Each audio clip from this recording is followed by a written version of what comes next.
जय हिंद। आज हम लोग पढ़ेंगे भारतीय संविधान। संविधान के बारे में पढ़ेंगे। संविधान के लेखक की बात करें तो संविधान का जनक डॉक्टर भीमराव अंबेडकर को कहा जाता है। डॉक्टर भीमराव अंबेडकर को कहा जाता है। भारतीय संविधान का जनक भीमराव अंबेडकर जी को कहा जाता है। भीमराव अंबेडकर जी को कहा जाता है। अगर भारतीय संविधान में अनुच्छेद की बात करें तो अनुच्छेद 395 है। भाग की बात करें तो 22 गो भाग है। उसमें आज हम लोग दूसरा भाग पढ़ेंगे। दूसरा भाग में है नागरिकता। दूसरा भाग में है नागरिकता के बारे में हम लोग आज पढ़ेंगे। नागरिकता के बारे में जैसे नागरिक पूछता है क्वेश्चन कि भारत की जो नागरिकता है वो कहाँ के देश से संविधान से लिया गया है, तो भारत की नागरिकता ब्रिटेन के संविधान से लिया गया है। भारत की नागरिकता ब्रिटेन के संविधान से लिया गया है।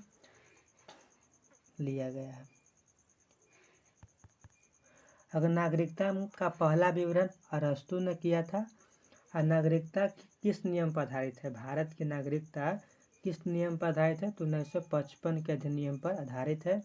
नागरिकता में पहली बार संशोधन 1986 ईस्वी में हुआ था। 1986 ईस्वी में हुआ था। अब भारत के नागरिक हैं या पाकिस्तान के नागरिक हैं, हम कैसे मान लेंगे कि आप भारत के नागरिक हैं कि पाकिस्तान के नागरिक हैं? इसके लिए आपको कुछ प्रूफ होना चाहिए। तो आपके चाहे पैन कार्ड हो गया और आधार कार्ड हो गया, इससे पता चल जाता है कि आप कहाँ के नागरिक हैं। तो अनुच्छेद 5 में कहता है, हम लोग देखेंगे अनुच्छेद से। अनुच्छेद कितना है? 395 है और भाग 22 गो है। नागरिकता की बात करें तो नागरिकता ब्रिटेन के संविधान से लिया गया है। नागरिकता अनुच्छेद 5 से लेके नागरिकता अनुच्छेद 5 से लेकर 11 तक है। नागरिकता अनुच्छेद 5 से लेकर 11 तक है। अगर आगे अनुच्छेद 5 की हम बात करें तो अनुच्छेद 5 में क्या कहता है? तो अनुच्छेद 5 में कहता है कि प्रारंभ में दी गई नागरिकता, संविधान के प्रारंभ में दी गई नागरिकता। जब हमारा देश आज़ाद हुआ था तो उसमें जो भी भारत के अंदर थे उसे भारत की नागरिकता दे दिया गया था। अनुच्छेद 6 में कहता है कि पाकिस्तान से भारत आने पर लोगों को नागरिकता दिया जाएगा यदि वह संविधान बनने के पहले आएंगे तो, नहीं तो प्रेमित रूल लागू होता था। पहले से संविधान से देश आज़ाद हुआ तो कोई लोग पाकिस्तान चले गए, तो पाकिस्तान से अगर भारत आना चाहते हैं या पाकिस्तानी के लोग हैं, उसको पाकिस्तान अच्छा नहीं लग रहा है तो भारत में आना चाहते हैं, तो संविधान बनने से अगर पहले आ जाएंगे, संविधान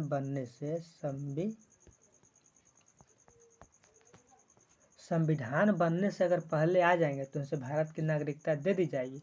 और संविधान बनने के पहले अगर नहीं आएंगे तो नागरिकता नहीं दी जाएगी। उन्हें नागरिकता दी जाएगी तो उसमें प्रेमित रूल लागू हुआ था। क्या हुआ था? प्रेमित रूल लागू हुआ था। प्रेमित रूल लागू हुआ था 19 जुलाई 1948 ईस्वी को। इसके तहत पाकिस्तान से आए लोगों को भारत की नागरिकता दे दिया गया था। अनुच्छेद 7 में कहता है कि स्वतंत्रता के बाद भारत से पाकिस्तान चले गए हैं ऐसे व्यक्ति जो संविधान बनने से पहले लौट आए हैं तो उन्हें नागरिकता दे दी जाएगी। जैसे हमारा देश जब आज़ाद हुआ था तो भारत के लोग ही पाकिस्तान में कोई चले गए थे कि ना भारत में नहीं रहेंगे, पाकिस्तान में रहेंगे, और उन्हें पाकिस्तान नहीं अच्छा लग रहा है और भारत में आना चाहते हैं तो उन्हें नागरिकता दे दी जाएगी, किंतु संविधान लागू होने के बाद आएंगे तो उन्हें नागरिकता नहीं दी जाएगी। अनुच्छेद 8 में कहता है कि आप विदेश भ्रमण कर सकते हैं, विदेशी नौकरी कर सकते हैं। सऊदी अरब, कलकत्ता सऊदी अरब हो गया, पंजाब सऊदी अरब हो गया, पंजाब तो हमारे भारत में ही है, पाकिस्तान हो गया, अमेरिका हो गया, कहीं भी जाकर आप नौकरी कर सकते हैं। आप विदेश भ्रमण कर सकते हैं, विदेश में जाकर पढ़ाई कर सकते हैं आपका नागरिकता समाप्त नहीं किया जाएगा। अनुच्छेद 9 में कहता है, देखिएगा, यही बात को अनुच्छेद 9 में कहता है। अनुच्छेद 9 में कहता है कि आप विदेशी नागरिकता लेने पर भारत की नागरिकता समाप्त कर दी जाएगी। जैसे आपने किया अमेरिका, आपका अमेरिका अच्छा लगा कि नहीं, आप कुछ पैसा वैसा बहुत ज़्यादा अच्छा है, आपने तो गया था घूमने, तो घूमने गया या पैसा कमाने गया, तो भारत की नागरिकता तो आपको समाप्त नहीं किया सरकार ने। तो पासपोर्ट बनता है, तो पासपोर्ट के थ्रू आप लोग जाते हैं और वहाँ के आपने नागरिकता ले लिया। जैसे ही वहाँ के आपने अमेरिका के नागरिकता लिया या कोई देश के आपने अमेरिका की नागरिकता लिया, तो भारत की नागरिकता आपको ख़त्म कर दी जाएगी। अनुच्छेद 9 कहता है। अनुच्छेद 10 में कहता है कि आपका नागरिकता तब तक समाप्त नहीं किया जाएगा जब तक आप देश विद्रोही कार्य नहीं करते हैं। अगर देश विद्रोही कार्य करेंगे तो आपको भारत की नागरिकता समाप्त कर दी जाएगी। समझ में आ रहा है? अनुच्छेद 10 कहता है, अनुच्छेद 10 कहता है कि भारत की आपको नागरिकता तब तक समाप्त नहीं की जाएगी जब तक आप भारत के देश विद्रोह कार्य नहीं कर सकते। अगर बाबू आपका नागरिकता समाप्त हुआ तो आप समझ लीजिए कि कुछ बराबर नहीं है। जैसे नागरिकता आपको समाप्त कर दिया गया, ना आपको पास पैन कार्ड है, ना आपको पास आधार कार्ड है, ना आपको पास पैन कार्ड है, ना आपको पास आधार कार्ड है, तो कैसे हम विश्वास करें कि तुम भारत के नागरिक हो? भारत के नागरिक हो कैसे हम जानें कि तुम भारत के नागरिक हो? अगर उस समय विदेश, जैसे आपको कोई मार दिया, तो कोई भी आपको मारेगा। जैसे आपको मारा कोई, आपने गया थाना में रिपोर्ट थाना में लिखवाने कि हमको मारा है इन्हें, उसने कहा कि नाम क्या है, आधार कार्ड लाओ, आधार कार्ड है ये नहीं है, तो आप भारत के नागरिक है ये नहीं, तो आप भारत की सुविधा कैसे ले सकते हैं? तो आपको नागरिकता समाप्त कर दी जाएगी। आप देश विद्रोह कार्य करेंगे तो। ये अनुच्छेद 10 कहता है। अनुच्छेद 11 में कहता है कि नागरिकता में जो कानून बनेगा वह संसद बनाती है। नागरिकता में जो कानून बनता है वह संसद बनाती है और यह गृह मंत्रालय के अधीन होता है। यह गृह मंत्रालय के अधीन होता है। गृह मंत्रालय के अधीन होता है। तो यह गृह मंत्रालय के अधीन होता है। अभी भारत के गृह मंत्री कौन है? अगर नागरिकता में अभी संशोधन करना है तो अभी भारत के गृह मंत्री कौन है? अमित शाह। तो अमित शाह भारत की नागरिकता में संशोधन कर सकते हैं। देखिए, भारत की जो नागरिकता है वह 1955 के अधिनियम पर आधारित है। भारत की नागरिकता प्राप्त करने की क्या विधियाँ हैं? 5 विधियाँ हैं। पहला विधियाँ है कि आपको जन्म के आधार पर नागरिकता दे दी जाएगी। दूसरा है वंश के आधार पर आपको नागरिकता दे दी जाएगी। तीसरा है अर्जित भूमि के नाम पर दे दी जाएगी। चौथा में देशीकरण के लिए, देशीकरण से आपको नागरिकता दे दी जाएगी। ये 5 प्रकार का नागरिकता आपको मिल सकता है। हम लोग पढ़ते समझेंगे जन्म के आधार पर। जन्म के आधार पर नागरिकता, जन्म के आधार पर नागरिकता में संशोधन 1986 ईस्वी में किया गया था। जन्म के आधार पर नागरिकता में संशोधन कब किया गया था? तो 1986 ईस्वी में किया गया था। जन्म के आधार पर नागरिकता में 1986 ईस्वी में किया गया था। इसे संविधान लागू होने के बाद उन सभी बच्चों को भारत की नागरिकता दे दी गई उनके माता पिता भारत के नागरिक थे। जब संविधान लागू हुआ था तो सभी को नागरिकता दे दिया गया था जिसके भारत के अंडर थे। फिर तो है वंश के आधार पर। वंश के आधार पर नागरिकता में संशोधन 1992 ईस्वी में किया गया था। इसमें था कि विदेशी में जन्म लेने वाले बच्चों को भी नागरिकता दे दी जाएगी यदि उनके माता पिता या दोनों में से कोई एक भारत के नागरिक हो। जैसे आपने किसी विदेशी लड़की से शादी कर लिया तो आपका तो जन्म विदेशी लड़की उसी के गर्भ से होगा, तो उसका बच्चा कहाँ का हो गया? जैसे आपने अमेरिका के लड़की से शादी कर लिया तो बच्चा जो हुआ तो अमेरिका हो गया, फिर अब भारत के भी हो गया। तो उन बच्चा को भारत के नागरिकता दे दी जाएगी, चाहे माता भारत के रहे या पिता भारत के रहे, उस नागरिकता दे दी जाएगी। जिसमें शिखर धवन, सानिया मिर्जा। देखिए सानिया मिर्जा भारत के हैं लेकिन ब्याह किए हैं पाकिस्तानी लड़का से, तो जो इनको बच्चा होगा उनको भी नागरिकता दे दी जाएगी भारत की। आगे हम लोग पढ़ेंगे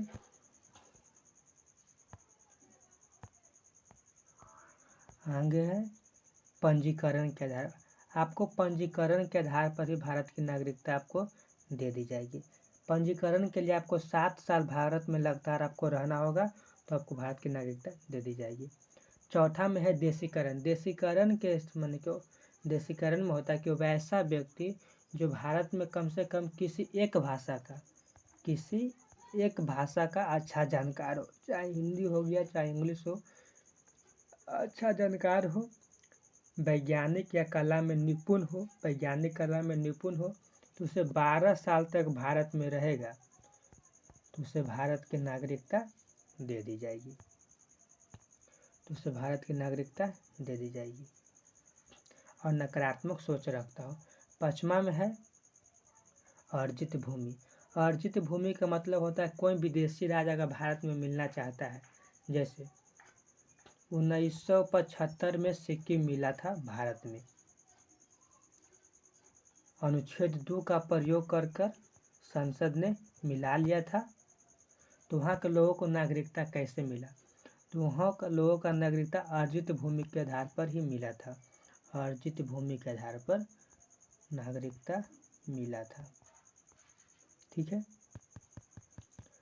आगे हम लोग पढ़ने की नागरिकता आपको 5 प्रकार से आप प्राप्त कर सकते हैं। अब है कि नागरिकता जब प्राप्त कर सकते हैं तो समाप्त भी तो हो सकता है, तो आपका नागरिकता कब समाप्त कर सकते हैं? तो नागरिकता भी समाप्त करने की कितनी विधियां हैं? 3 विधियां हैं। नागरिकता समाप्त करने की कितनी विधियां हैं? 3 विधियां हैं। तो 3 विधियां हैं कौन कौन? जैसे पहला, दूसरा, तीसरा हम लोग पढ़ेंगे। पहला में कहता है यदि कोई व्यक्ति विदेश का नागरिकता ग्रहण कर लिया हो तो उसे भारत की नागरिकता समाप्त कर दी जाएगी। दूसरा में कहता है कि यदि कोई व्यक्ति भारत की नागरिकता इच्छानुसार अपने से छोड़ दिया है तो उनकी भारत की नागरिकता समाप्त कर दी जाएगी। अनुच्छेद 3 में कहता है कि सरकार उस व्यक्ति को नागरिकता समाप्त कर देगी जो बिना बताए किसी देश की नागरिकता ले लिए हैं या किसी देश में 7 साल बिना बताए आप किसी दूसरा देश में रह रहे हैं तो आपको भारत की नागरिकता समाप्त कर देगी सरकार। इसलिए पासपोर्ट बनता है, कहूँ भी अगर विदेश जाना है तो पासपोर्ट बनाना पड़ता है। पासपोर्ट का मतलब होता है आप अपने देश से दूसरा देश में जा रहे हैं तो उसके लिए आपको पासपोर्ट की जरूरी होता है। ये 3 प्रकार से नागरिकता समाप्त होती है। फिर आगे है वीसा। वीसा क्या होता है? तो वीजा होता है कि यदि किसी व्यक्ति हम लोग वीजा के बारे में समझेंगे। वीजा में कहता है कि किसी दूसरे देश से आने वाले किसी दूसरे देश में जाने की अनुमति की आवश्यकता होती है, इस अनुमति को ही वीसा कहते हैं। आप बिना वीसा के किसी दूसरे देश में प्रवेश नहीं कर सकते, बिना वीसा के आप दूसरे देश में प्रवेश नहीं कर सकते। फिर होता है पासपोर्ट। क्या? पासपोर्ट आपको बनाना पड़ेगा, दूसरा देश में जा रहे हैं तो आपको पासपोर्ट बनाना पड़ेगा। पासपोर्ट होता है कि अपने देश को छोड़कर दूसरे देश में जाने के लिए खुद अपने देश की अनुमति लेना पड़ती है, जिसे को हम लोग पासपोर्ट कहते हैं। हम लोग अब आगे पढ़ेंगे।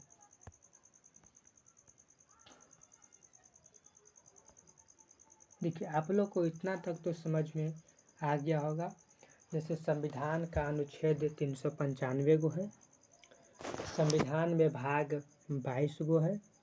पहला भाग में राज्यों का संघ है, दूसरा जो आज हम लोग पढ़ रहे हैं उसमें नागरिकता है, तीसरा में मूल अधिकार है, ऐसी चौथा में नीति निर्देशक तत्व है, आगे 22 तक ऐसी है। दूसरा भाग में अनुच्छेद का दूसरा भाग है, उसमें अनुच्छेद 5 से लेकर 11 तक है। नागरिकता में संशोधन अनुच्छेद 5 से लेकर 11 तक है। ठीक है। नागरिकता हमारे जो देश है वो ब्रिटेन के संविधान से लिया है। हमारा जो संविधान बना है भारत को, वो कई देशों से लेकर संविधान बना है। तो जो भारत की नागरिकता है वो ब्रिटेन के संविधान से लिया गया है। नागरिकता 1955 के अधिनियम पर आधारित है। 1955 के अधिनियम पर आधारित है। नागरिकता में संशोधन 1986 ईस्वी में हुआ था पहली बार। दूसरी बार 1992 ईस्वी में हुआ था। दूसरी बार 1992 ईस्वी में हुआ था। और तीसरी बार 2005 में हुआ था। तीसरी बार 2005 में हुआ था और चौथी बार 2015 में हुआ था और पांचवी बार 2019 में हुआ था। इतना तक तो आप लोग कंप्लीट है। अनुच्छेद 5 कहता है कि भारत के नागरिक जो संविधान बनने से पहले नागरिकता दे दिया गया जो भारत में लोग थे। अनुच्छेद 6 में कहता है कि अगर पाकिस्तान से भारत लोग आते हैं तो उनको भी नागरिकता दे दी जाएगी अगर संविधान बनने से पहले आएंगे तो। अनुच्छेद 7 में कहता है कि स्वतंत्रता के बाद अब पाकिस्तान में चल गया, भारत में आना चाहते हैं तो संविधान बनने से पहले आएंगे तो आपको नागरिकता दे दी जाएगी। 8 में कहता है कि आप विदेश भ्रमण कर सकते हैं, विदेश में नौकरी कर सकते हैं, आपकी नागरिकता समाप्त नहीं की जाएगी। अनुच्छेद 9 में कहता है कि आप विदेश का नागरिकता लेते हैं तो आपको भारत की नागरिकता समाप्त कर दी जाएगी। अनुच्छेद 10 कहता है कि जैसे ही आपने किसी देश की, अनुच्छेद 10 में कहता है कि आप देश विद्रोही कार्य करेंगे तो आपको नागरिकता समाप्त कर दी जाएगी। 11 अनुच्छेद 11 में कहता है कि नागरिकता में संशोधन संसद करती है, यह गृह मंत्रालय के अधीन है। अभी में भारत के गृह मंत्री अमित शाह है। कौन है? अमित शाह है। अमित शाह है। अब आगे हम लोग पढ़ते हैं, नागरिकता में ही है। नागरिकता में है, देखिए हम लोग पढ़ेंगे CCC हम लोग पढ़ेंगे CCC के बारे में पढ़ेंगे। CCC नागरिकता संशोधन अधिनियम। नागरिकता संशोधन अधिनियम भारत की संसद द्वारा पारित एक अधिनियम यह 1955 के अधिनियम पर आधारित है ना। नागरिकता संशोधन करने की विधि 1955 के अधिनियम पर ही आधारित है। 31 दिसंबर 2014 के पहले पाकिस्तान, अफगानिस्तान और बांग्लादेश के से धार्मिक प्रताड़ना वाले अल्पसंख्यक हिंदू, बौद्ध, सिख, जैन धर्म, फारसी, ईसाई भारत की नागरिकता प्राप्त की जाएगी। यदि विधेयक में नागरिकता प्राप्त करने के लिए आवश्यक 11 वर्ष तक आपको भारत में रहना होगा। इसमें विशेष छूट दे दिया गया है, 5 वर्ष कर दिया गया है। 5 वर्ष कर दिया गया है। अनुच्छेद 5 वर्ष कर दिया गया है। 20 दिसंबर 2019 को पाकिस्तान से आए थे 7 को शरणार्थी ने, उसे भारत की नागरिकता दे दिया गया है। फिर आता है NRC का मतलब होता है नेशनल रजिस्ट्रेशन ऑफ सिटीजन्स, राष्ट्रीय नागरिक रजिस्टर। भारत के नागरिक पंजी भारत के सरकार द्वारा निर्मित एक पंजी है, समझे। नागरिकता के देखिए NRC असम राज्य के लिए बनाया गया था। उसमें असम राज्य के लिए बनाया गया था। जैसे ही असम राज्य के लिए बनाया गया था उससे ही भारत, पूर्वी पाकिस्तान और पूर्वी बंगाल और पश्चिमी बंगाल में लड़ाई छिड़ गया था। इसी के कारण वहाँ से कुछ व्यक्ति ने भाग कर आए थे भारत में। तो सुप्रीम कोर्ट ने 2013 में कहा था कि NRC के तहत उसे नागरिकता दे दी जाएगी यदि 24 मार्च 1971 से पहले भारत आए हैं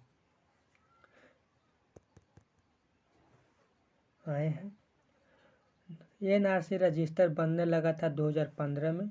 2015 से एनआरसी रजिस्टर बनने लगा था। एनआरसी रजिस्टर में आपको 30 डॉक्यूमेंट चाहिए।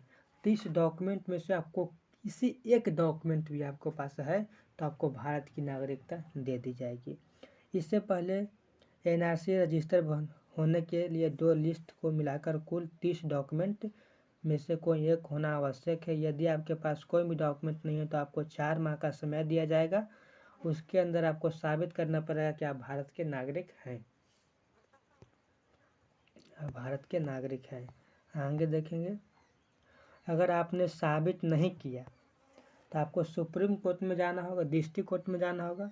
और डिस्ट्रिक्ट कोर्ट आपको साबित नहीं कर सका तो आप डिस्ट्रिक्ट कोर्ट साबित नहीं कर सकता, आप जा सकते हैं हाई कोर्ट। हाई कोर्ट आपको साबित नहीं कर सकता तो आप जा सकते हैं सुप्रीम कोर्ट। अगर सुप्रीम कोर्ट भी आपको साबित नहीं कर सका कि आप भारत के नागरिक हैं तो उसमें नागरिकता समाप्त कर दी जाएगी। आपको नागरिकता समाप्त कर दी जाएगी। और इस नागरिकता में कुछ ऐसे विशेष में है पढ़ने के लिए नहीं, इतने हैं नागरिकता के बारे में। नेक्स्ट वीडियो में हम लोग कल मिलेंगे, इसको ऑब्जेक्टिव क्वेश्चन हम लोग करेंगे कल। आप लोग चैनल को सब्सक्राइब कर दीजिए। थैंक्स, धन्यवाद।